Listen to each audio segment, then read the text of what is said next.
कले अम्मा चूसतऊ तैयो खुश रहतऊ करतऊ खूबे तोरा से प्यार।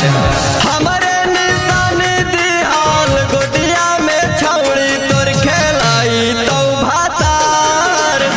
हमरे निशान दिहाल गोदिया में छौड़ी तोर खेलाई तौ भातार। तोर खेलाई तौ भातार। हमरे निशान दिहाल गोदिया में छौड़ी तोर खेलाई तौ भातार। छौड़ी चले लगतौ अखिया से आंसू जहिया हो जैतौ बुतरुआ सतमासु की गौआ में बाबा लौटतौ छौड़ी गे की गौआ में बाबा लौटतौ रहतौ ओकर नाम गे करल हमर काम गे मने मने हंसतौ जवार। हमरे निशान दिहाल गोदिया में गे तोर खेलाई तौ भातार।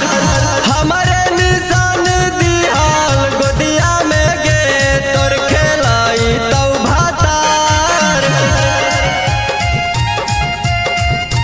तोर खेलाई तौ भातार।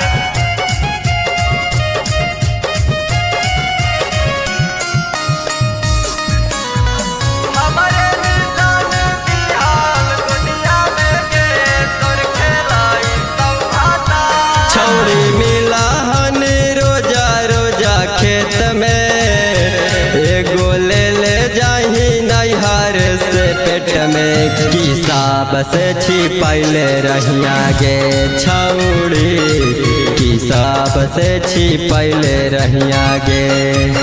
राबी दीवाना के कैनी नहीं माना माजा ले लेलकौ लगातार। हमरे निशान दिहाल गोदिया में गे तोर खेलाई तौ भातार।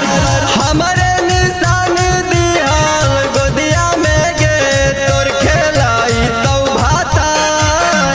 माँ म्यूजिक रिकॉर्डिंग स्टूडियो नौशहरा घोसी।